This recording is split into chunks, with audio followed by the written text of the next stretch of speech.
Hello, my dear children. Welcome or welcome back to my YouTube channel. So today's topic is random module. तो previous video में हमने पढ़ा था कि module क्या होते हैं और किस तरीके से हम मॉड्यूल्स को पाइथन प्रोग्राम में इंपोर्ट कर सकते हैं। सीबीएसई के सिलेबस के अकॉर्डिंग हमारे क्लास 11th में 3 मॉड्यूल्स हैं, that is random module, statistic module and math module. तो हम वन बाय वन इन तीनों मॉड्यूल के बारे में अपनी वीडियोस में पढ़ेंगे। तो आज हम इस वीडियो में पढ़ेंगे about the random module. So the random module in Python is used to generate random numbers.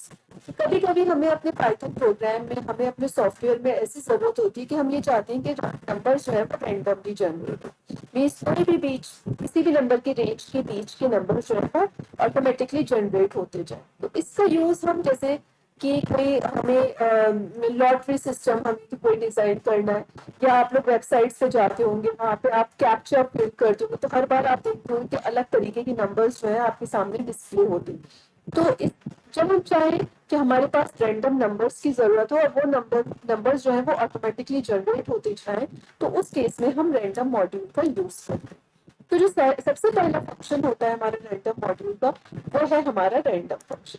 ठीक, अब रैंडम फंक्शन बेसिकली हमारा करता क्या है कि देखिए यहाँ पे आपने कंफ्यूज नहीं होना है, मॉड्यूल का नाम भी रैंडम है और पहले फंक्शन का नाम भी रैंडम है। ठीक है, तो रैंडम फंक्शन क्या करते हैं कि ये हमारे 0.0 से लेकर 1.0 तक के बीच में कोई भी नंबर जो है वो जनरेट करेगा, और वो नंबर जो है वो फ्लोट में जनरेट होता है, मीन्स पॉइंट में जनरेट होता है। अब इसमें जो 0.0 वाली वैल्यू है हमारी, वो इंक्लूसिव होती है और 1.0 जो है वो एक्सक्लूसिव है। कहने का मतलब क्या है कि जो 0.0 जब नंबर रैंडमली जनरेट होंगे तो उसमें 0.0 भी जनरेट हो सकता है, लेकिन 1.0 जनरेट नहीं होगा। 1.0 से पहले तक की वैल्यू सिर्फ जनरेट होंगी।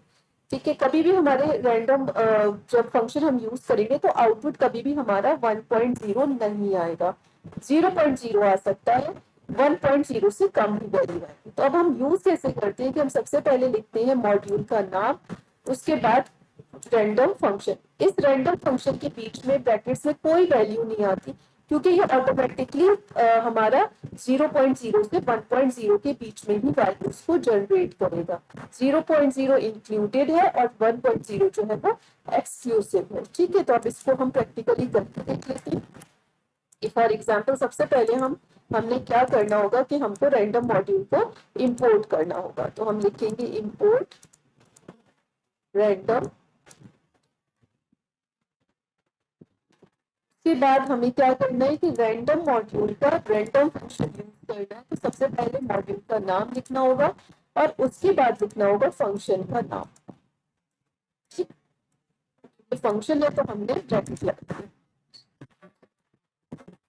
दिया। अब आप इसे एंटर करिए, देखिए इसने 0.85 मीन्स 0.0 से लेकर 1.0 के बीच की करा। ठीक है, और जनरेट करके देखते हैं क्या देगा ये आंसर। देखिए इसने दिया 0.39। ठीक, और जनरेट करके देखते हैं एक बार और।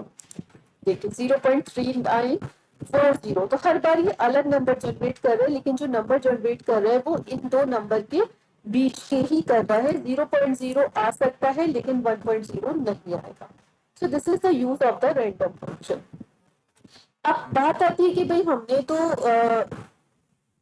जो है वो दोनों वैल्यू चाहिए, कि हमें तो फर्स्ट वैल्यू भी चाहिए और सेकंड वैल्यू भी चाहिए, क्योंकि अभी हमारे पास क्या हो रहा था कि हमारे पास 0.0 तो आ सकता है लेकिन 1.0 नहीं आ सकता। तो हमें क्या चाहिए कि हमें तो दोनों वैल्यू चाहिए। तो उस केस में हम क्या करते हैं कि रैंडम इंट का यूज करते हैं। रैंडम इंट क्या करेगा कि random integer number randomly generate करेगा किसके बीच में, वो वैल्यूज के बीच में जो हमने ब्रैकेट में दी होंगी, और वो दोनों वैल्यूज ही इंक्लूडेड होंगी, यानी कि 1 भी आ सकता है और आपका जो है वो 10 भी आ सकता है।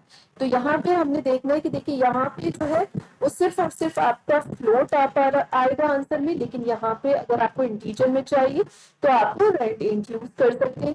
यहाँ पर सिर्फ 0.0 इंक्लूड होगा लेकिन ये वैल्यू इंक्लूडेड नहीं होगी। लेकिन अगर आप चाहते हैं कि दोनों वैल्यू इंक्लूडेड हो तो उस केस में आप रैंड इंट का यूज कर सकते हैं। ठीक है, तो अब हम इसको प्रैक्टिकली करके देखते हैं।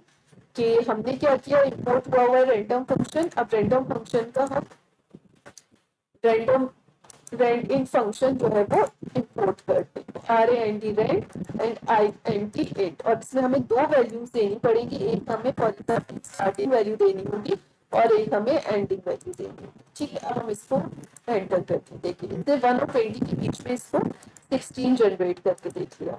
आगे देखते हैं 13 आ गया, ठीक है, और देखते हैं 6 आ गया, और देखते हैं देखिए 1 आ गया। ठीक, तो इस तरीके से ये इन दोनों के बीच की वैल्यूज को जनरेट करेगा और ये दोनों वैल्यूज भी हमारे आंसर में आ सकती है, और दूसरा ये कि ये आंसर जो है वो हमेशा इंटीजर में ही देगा।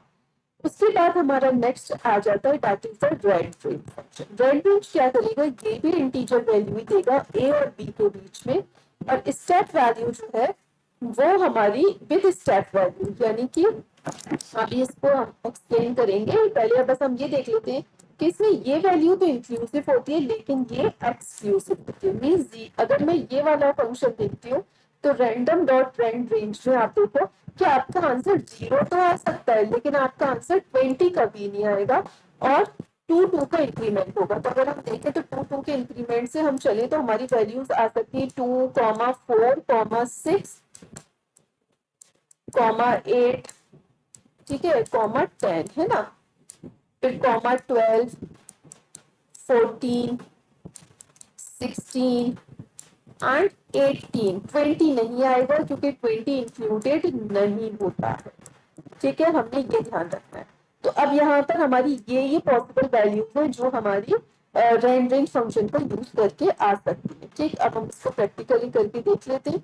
हमारे पास फॉर एग्जांपल हमने यूज किया रैंडम, और फिर यहाँ पे हमने लगा दिया rand range, RANG rand range, और 1 से 20 के बीच में फॉर एग्जांपल 2 से 20 के बीच में वैल्यू जनरेट करनी और स्टेप वैल्यू लेनी है 2। अगर हम स्टेप वैल्यू नहीं मेंशन करेंगे तो वो 1 पर ही दे देगा। ठीक, तो अब आप देखो इसने क्या किया, 8 दे दिया, यानी यदि क्योंकि यहाँ पे स्टेप वैल्यू 2 है तो सारे आपके इवन नंबर्स ही आएंगे। अब आप इसको करके देखो, क्या आ गया, 10 आ गया। ठीक है भाई, और करके देखते हैं,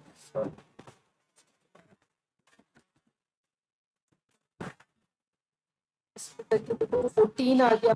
तो इस तरीके से अब आप देख रहे हो कि सारे 2 के उससे आएंगे, यानी सबसे पहली वैल्यू 2 हो सकती है, देन 4, 6, 8, इस तरीके से।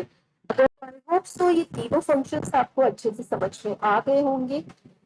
If you still have any doubt you can drop a message in the comment box, मैं आपको वहां भी एक्सप्लेन कर दूंगी, या मैं इस वीडियो को दोबारा से भी और ज्यादा एक्सप्लेनेटरी में बना दूंगी। So thank you so much for watching this video.